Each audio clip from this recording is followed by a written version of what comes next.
आज 18 अगस्त 2020 की प्रातः मुरली है। ओम शांति। बाप दादा मधुबन। मीठे बच्चे, अपनी सतो प्रधान तकदीर बनाने के लिए याद में रहने का खूब पुरुषार्थ करो। सदा याद रहे मैं आत्मा हूँ, बाप से पूरा वर्षा लेना है। प्रश्न: बच्चों को याद का चार्ट रखना मुश्किल क्यों लगता है? उत्तर: क्योंकि कई बच्चे याद को यथार्थ समझते ही नहीं हैं। बैठते हैं याद में और बुद्धि बाहर भटकती है, शांत नहीं होती। वह फिर वायुमंडल को खराब करते हैं। याद करते ही नहीं तो चार्ट फिर कैसे लिखें? अगर कोई झूठ लिखते हैं तो बहुत दंड पड़ जाता है। सच्चे बाप को सच बताना पड़े। गीत है: तकदीर जगाकर आई हूँ, तकदीर जगाने आई हूँ। ओम शांति। रूहानी बच्चों को फिर भी रूहानी बाप रोज रोज समझाते हैं कि जितना हो सके देही अभिमानी बनो, अपने को आत्मा निश्चय करो और बाप को याद करो, क्योंकि तुम जानते हो हम उस बेहद के बाप से बेहद सुख की तकदीर बनाने आए हैं। तो जरूर बाप को याद करना पड़े। पवित्र सतो प्रधान बनने बिगैर सतो प्रधान तकदीर बना नहीं सकते। या तो अच्छी रीति याद करो, मूल बात है ही एक, या तो अपने पास लिख दो। मूल बात है ही एक, या तो अपने पास लिख दो। बाँह पर नाम लिखते हैं ना, तुम भी लिख दो। हम आत्मा हैं, बेहद के बाप से हम वर्षा ले रहे हैं। क्योंकि माया भुला देती है, इसलिए लिखा हुआ होगा तो घड़ी घड़ी याद रहेगी। मनुष्य ओम का व कृष्ण आदि का चित्र भी लगाते हैं याद के लिए। यह तो है नए ते नई याद। यह सिर्फ बेहद का बाप ही समझाते हैं।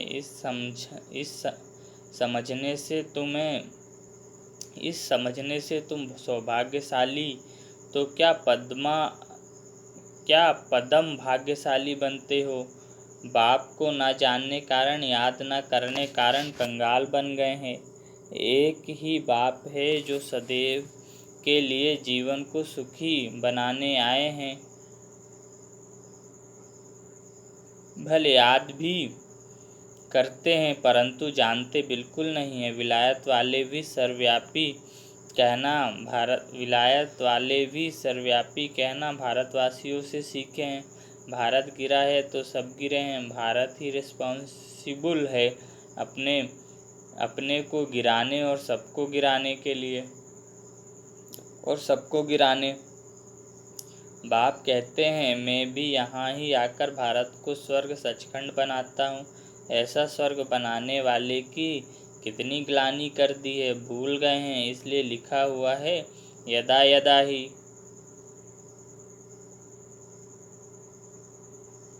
इनका भी अर्थ बाप ही आकर समझाते हैं। बलिहारी एक बाप की है।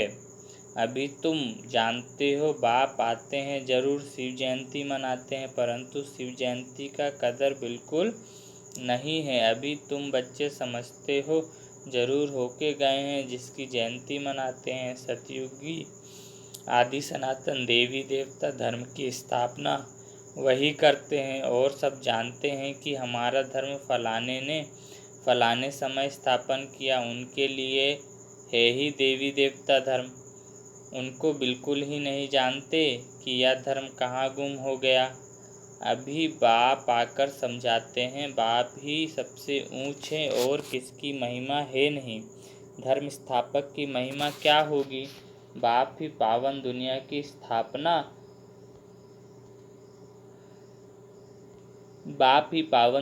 की स्थापना और पतित दुनिया का विनाश कराते हैं और तुमको माया पर जीत पहनाते हैं। यह बेहद की बात है। रावण का राज्य सारी बेहद की दुनिया पर है।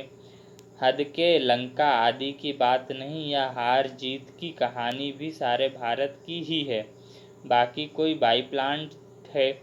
भारत में ही डबल सिरताज और सिंगल सिरताज राजाए बनते हैं, और जो भी बड़े बड़े बादशाह होकर गए, कोई पर भी लाइट का ताज नहीं होता सिवाय देवी देवताओं के।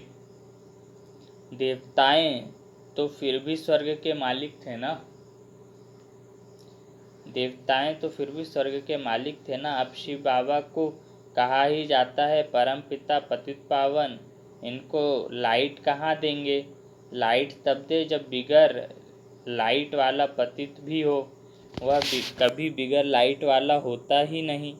बिंदी पर लाइट दे कैसे सकते दे कैसे सकेंगे। हो न सके। दिन प्रतिदिन तुमको बहुत गुही गुही बातें समझाते रहते हैं, जो जितना बुद्धि में बिठा सके। मुख्य है ही याद की यात्रा।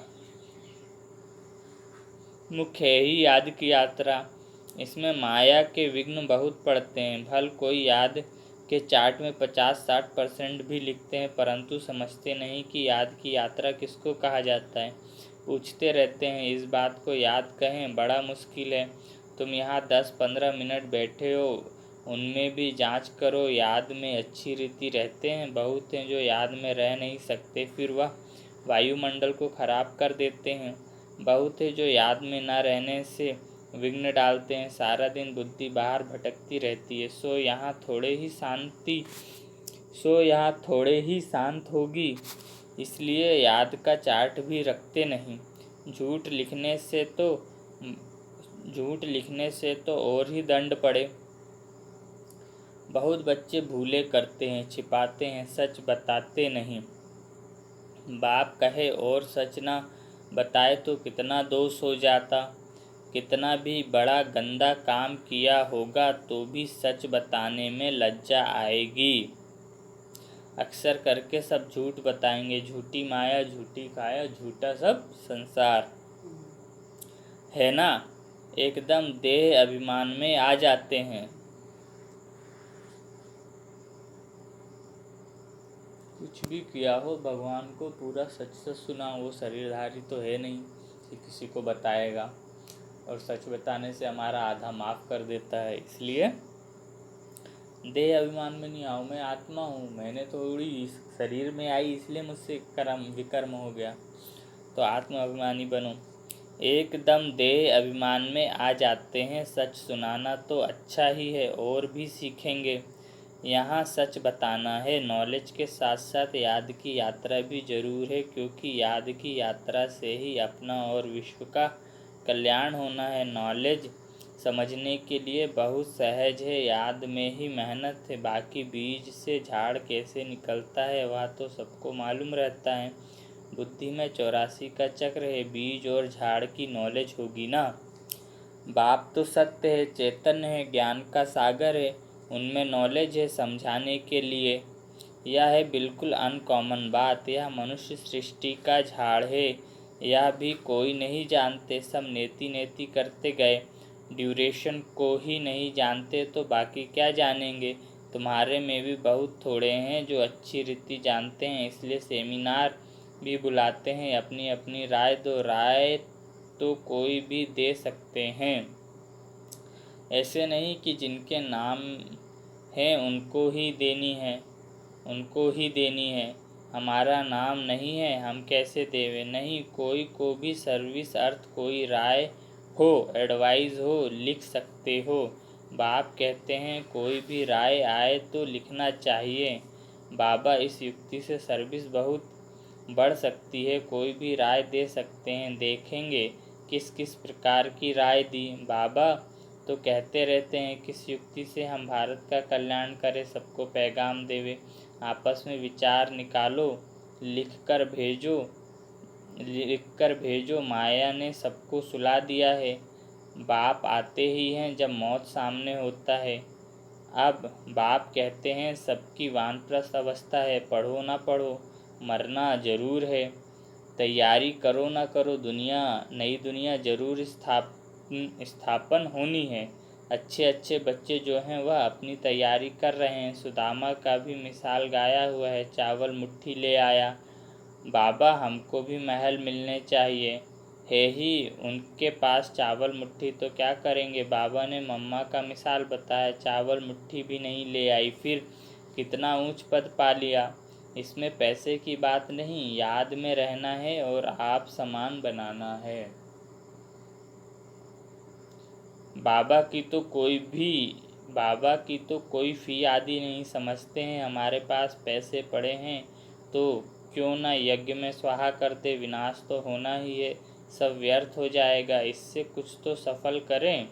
हर एक मनुष्य का कुछ न कुछ दान पुण्य आदि जरूर करते हैं। हर एक मनुष्य कुछ न कुछ दान पुण्य आदि जरूर करते हैं। वह है पाप आत्माओं को दान पुण्य, फिर भी उसका अल्पकाल के लिए फल मिल जाता है। समझो कोई यूनिवर्सिटी कॉलेज आदि बनाते हैं, पैसे जास्ती है, धर्मशाला आदि बना देते हैं तो उनको मकान आदि अच्छा मिल जाएगा, परंतु फिर भी बीमारी आदि तो होगी ना।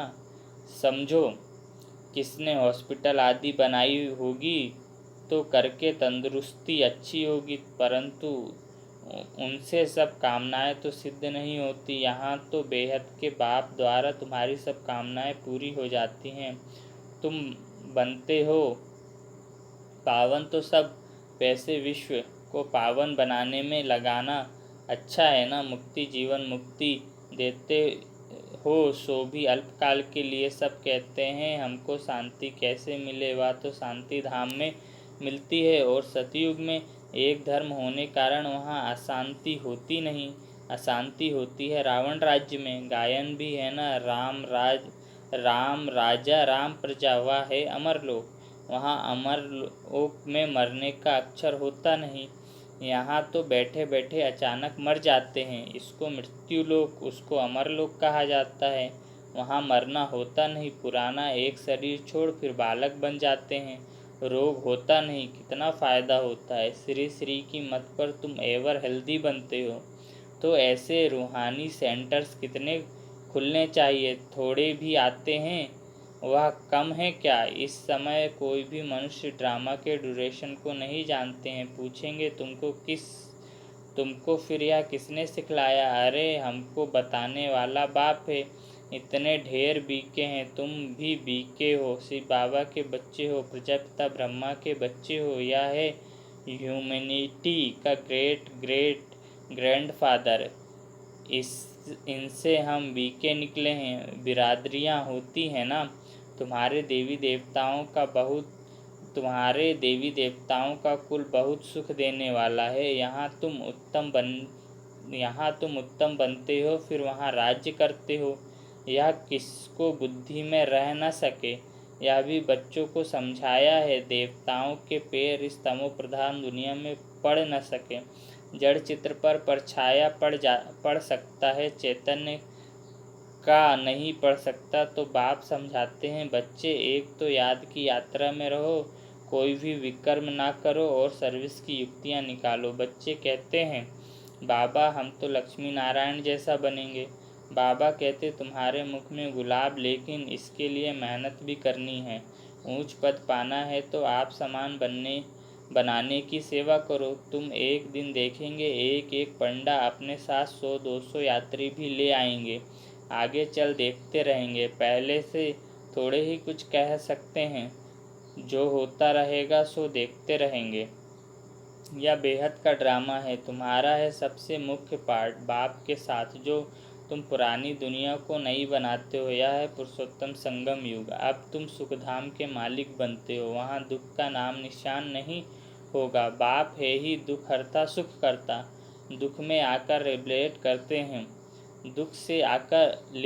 करते हैं। भारतवासी फिर समझते हैं इतना धन है, बड़े बड़े महल हैं, बिजलियां हैं, बस यही स्वर्ग है। यह सब है माया का पाम। सुख के लिए साधन बहुत करते हैं, बड़े बड़े महल मकान बनाते हैं, फिर मौत कैसे अचानक हो जाता है। वहाँ मरने का डर नहीं, यहाँ तो अचानक मर जाते हैं, फिर शौक करते हैं, फिर समाधि पर जाकर आंसू बहाते हैं। हर एक की अपनी अपनी रस्म रिवाज है, अनेक मत है। सतयुग में ऐसी बात होती नहीं, वहाँ तो एक शरीर छोड़ दूसरा ले लेते हैं। तो तुम कितना सुख में जाते हो, उसके लिए कितना पुरुषार्थ करना चाहिए। कदम कदम पर मत लेनी चाहिए। गुरु की व पति की मत लेते हैं, वह तो अपनी मत से चलना होता है। आसुरी मत क्या काम देगी, आसुरी तरफ ही ढकेलेगी। अब तुमको मिलती है ईश्वरी मत, ऊंचते ऊंच इसलिए गाया हुआ भी है श्रीमद् भगवानुवाच। तुम बच्चे श्रीमत से सारे विश्व को हेविन बनाते हो, उस हेविन में तुम मालिक बनते हो, इसलिए तुम्हें हर कदम पर श्रीमत लेनी है। परंतु किसकी तकदीर में नहीं है तो फिर मत पर चलते नहीं। बाबा ने समझाया है, किसको भी अपना कुछ अक्ल हो, राय हो तो बाबा को भेज देवे।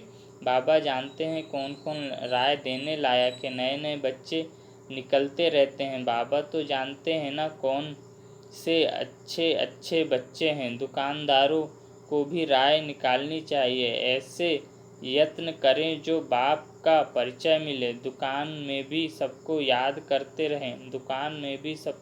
कराते रहें। भारत में जब सतयुग था तो एक धर्म था, इसमें नाराज होने की तो बात ही नहीं। सबका एक बाप है। बाप कहते हैं मामेकम याद करो तो तुम्हारे विकर्म विनाश हो जाएं, स्वर्ग के मालिक बन जाएंगे। अच्छा, मीठे मीठे सिगिलधे बच्चों प्रति माता पिता बाप दादा का याद प्यार और गुड मॉर्निंग। रूहानी बाप की रूहानी बच्चों को नमस्ते। हम रूहानी बच्चों की रूहानी माता पिता मम्मा बाबा बाप दादा को याद प्यार, गुड मॉर्निंग और नमस्ते।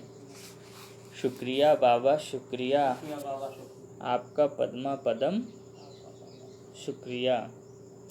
धारणा के लिए मुख्य सार। पहला, श्रीमत पर चलकर सारे विश्व को स्वर्ग बनाने की सेवा करनी है। बहुतों को आप समान बनाना है। आसुरी मत से अपनी संभाल करनी है। दूसरा, याद की मेहनत से आत्मा को सतो प्रधान बनाना है। सुदामा मिसल जो भी चावल मुट्ठी है वहाँ सब सफल कर अपनी सर्व कामनाएं सिद्ध करनी है। वरदान, परीक्षाओं और समस्याओं में मुरझाने के बजाय मनोरंजन का अनुभव करने वाले सदा विजयी भव। विस्तार, इस पुरुषार्थी जीवन में ड्रामा अनुसार समस्याएं व परिस्थितियां तो आनी ही है। जन्म लेते ही आगे बढ़ने का लक्ष्य रखना अर्थात परीक्षाओं और समस्याओं का आवाहन करना। जन्म लेते ही आगे बढ़ने का लक्ष्य रखना अर्थात परीक्षाओं और समस्याओं का आवाहन करना। जब रास्ता तय करना है तो रास्ते के नज़ारे ना हो या हो नहीं हो कैसे सकता, लेकिन उन नज़ारों को पार करने के बजाय यदि करेक्शन करने लग जाते हो तो बाप की याद का कनेक्शन लूज़ हो जाता है और मनोरंजन के बजाय मन को मुरझा देते हो। कोई भी परिस्थिति आए तो उसको सुलझाने का नहीं, बस देखो ड्रामा है, आगे बढ़ो। हमें सिर्फ अपना पुरुषार्थ करना है, अपने जीवन को सुधारना है। बाकी कौन क्या करता है उसको सुधारने लगोगे तो समस्या हो जाएगी कि ये ऐसा वो ऐसा, है ना। इसलिए वाह नज़ारा वाह के गीत गाते आगे बढ़ो अर्थात सदा विजयी भय के वरदानी बनो। स्लोगन, मर्यादा के अंदर चलना माना मर्यादा पुरुषोत्तम बनना। मर्यादा के अंदर चलना माना मर्यादा पुरुषोत्तम बनना। ओम शांति।